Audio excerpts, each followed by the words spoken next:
Hi friends, a very warm welcome back to our channel. I'm Chanda Mama. This is your Chanda Mama bringing you a new story today titled Cheating by Candlelight. Ali was a generous and popular man in the district, but he had two friends, Jabbar and Qasim, both of whom were inclined to be mean. These two friends liked to dine at Ali's house, which was quite often as Ali was a lavish host and had an excellent cook. Whilst they ate, the three men would discuss everything under the sun. One evening, the talk happened to turn to the subject of ghosts. Ali firmly declared that there were no ghosts, but his friends argued loud and long that of course they were ghosts.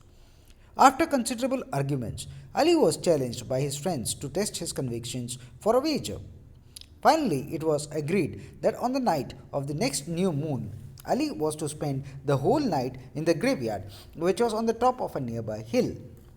Furthermore, he was to stay under a banyan tree there, which local superstition had said that was the home of the ghosts, as numberless as the leaves on the tree.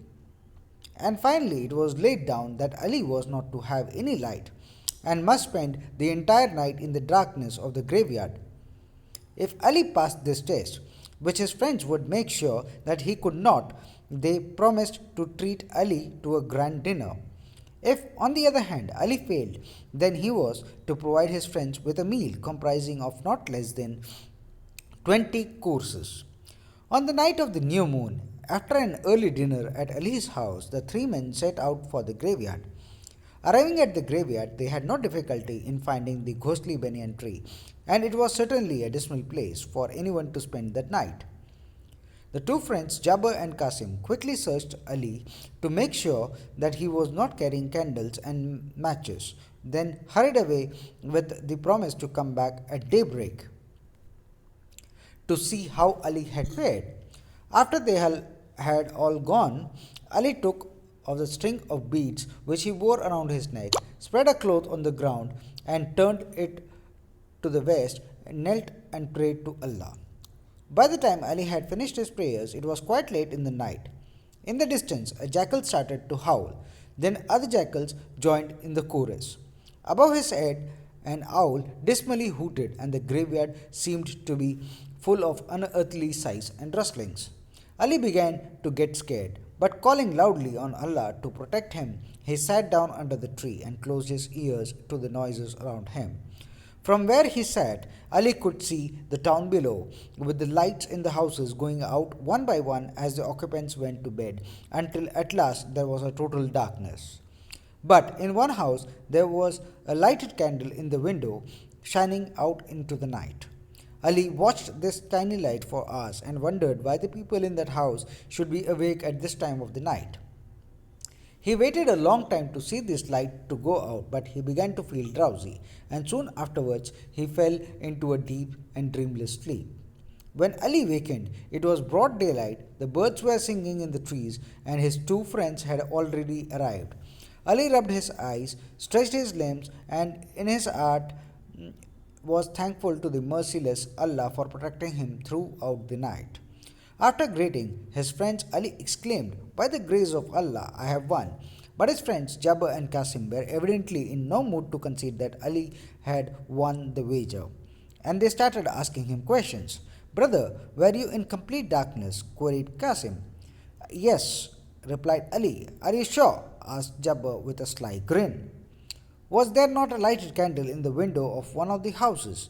Ali at once knew that this so called friends had deliberately cheated him with the lighted candle. So he decided to teach them a lesson, one that they would never forget. "Yes," said Ali, "I did see the candlelight." "Then you have lost the wager," his friends shouted, "and now you will have to give us the dinner with 20 courses." Ali knew better than to argue with his friends, so he fixed the day and hour for the dinner. On the day of the dinner, Jabbar and Qasim, dressed in their finest robes, arrived at Ali's house well on time.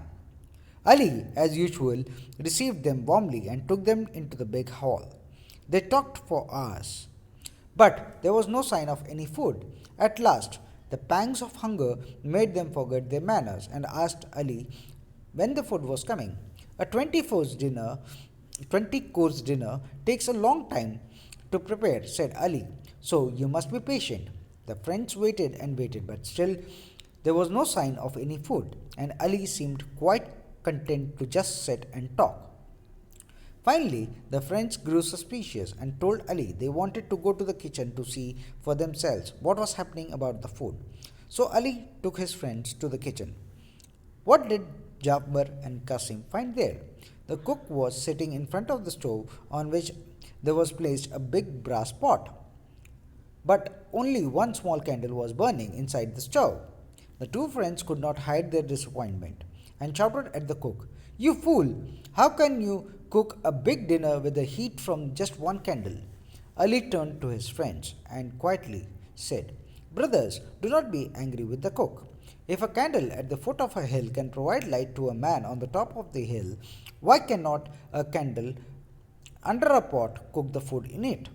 After that, Jabir and Qasim were forever sorry that they had tried to cheat their good friend Ali, because Ali, though he remained friendly towards them, never again invited them to dine into his house. So this was the story, Cheated by the Candlelight, published in the Chandamama magazine for all our dear viewers. Till then, till that time, I come back for a new story. Till then, stay safe and take care. This is your Chandamama signing off.